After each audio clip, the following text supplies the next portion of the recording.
Okey, kali terakhir bapa memberikan barang emas kepada isteri bila?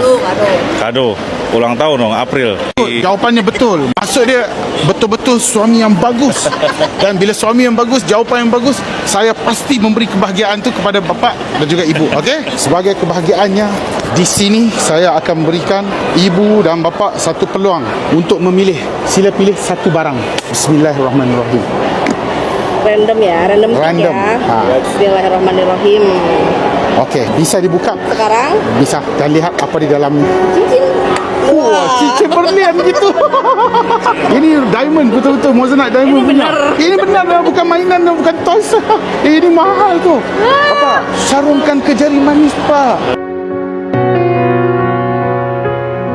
Dan live terbesar saya Jumaat dan juga Sabtu saya ada buat live, dan di dalamnya ada pelbagai di TikTok. Dan ada pelbagai barangan-barangan yang mahal-mahal saya bagi dengan harga yang sangat murah, tapi sikit-sikit saja. Jadi jika ada kesempatan, mohon bapa ibu masuk ke dalam live dan komen saya dapat diamond dari cikgu gitu.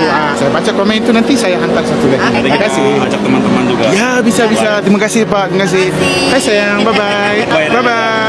Yes, kita berjaya juga guys. Indonesia pasti bahagia bila saya ada. Kita jumpa dan terjah dan cari lagi yang akan datang.